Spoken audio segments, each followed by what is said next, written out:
Welcome back to BAMM's Global Scene, a series in which you'll get an inside look at the most exciting music scenes coming out of the most influential cities in the world. Currently, we've got our sights trained on London. In this, our second episode, we're having a go at trying to nail down exactly what it is that gives London's music scenes their unique flavour, and in turn, their sound. So what is it? Where does it come from? How does it shape what we're hearing coming out of London at the moment? I think London doesn't have a sound. I think London has an energy. There's something about being in London, being in this metropolis. There's so much to choose from, there's so much going on in London.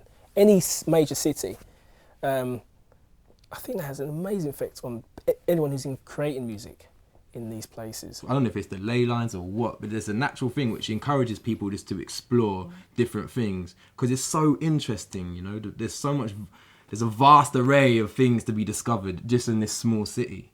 And there's a lot of people that are willing to share that, their experiences and their knowledge with each other. I think there's certain characteristics which may feed into the sound because you have to have a thick skin, because you have to be very determined, and because you have to, play in an atmosphere where there's so many other very talented artists, very expressive artists. So perhaps that feeds into it in a way that I couldn't necessarily describe.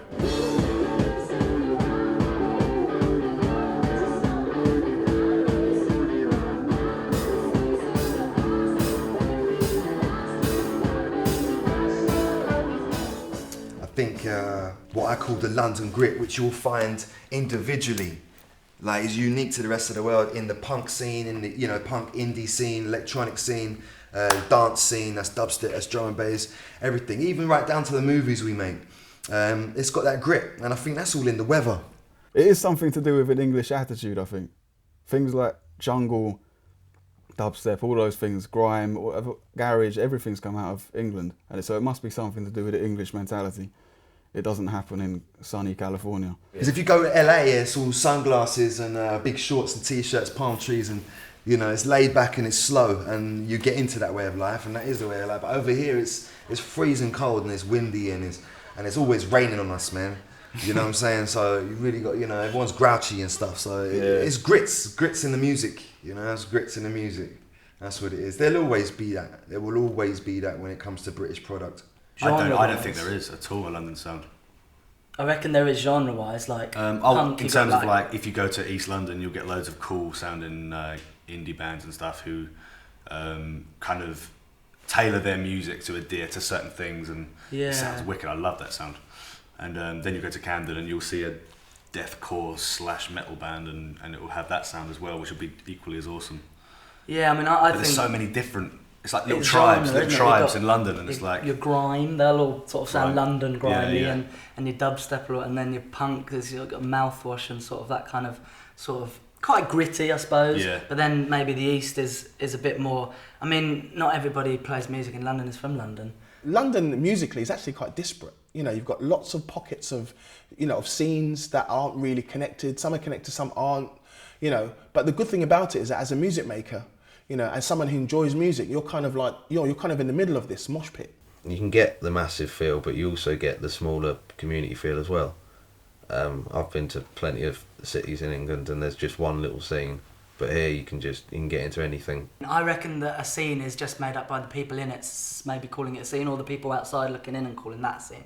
It's not a house world, and it's not a deep house or a techno world or a disco world or anything. It's not an indie family that we're part of, but it's kind of people who just really, it sounds cheesy, but just really love all kinds of music.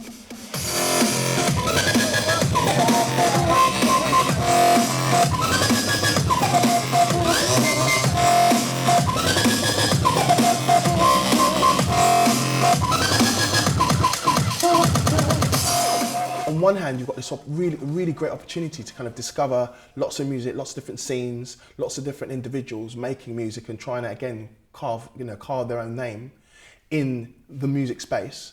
And the fact that it's accepted, is a great thing. When you're with people, friends, peers, exchanging opinions, talking about records, talking about DJ sets, generally sharing the knowledge, then you have, as I said, more points of view, thus being more colorful in the way you express yourself musically, in the way you make a record. You might not Actually, so many times last night I was just with a friend, he was playing me his more dubbier techno side of things, and I was like, wow, I've never thought of using this sound this way, I've never thought of doing the arrangement like this. And he was really presenting me a different point of view of probably the quite conservative way of me making music, you know. So being with people around is really, really important. Spending time with friends and peers, hanging around, listening to music and generally exchanging creative thoughts is hugely important, I think. So do it. Go hang out with your mates and make some music you're proud of. In the meantime, we've got plenty more episodes of Global Scene London over at BAMM.TV. See you next time.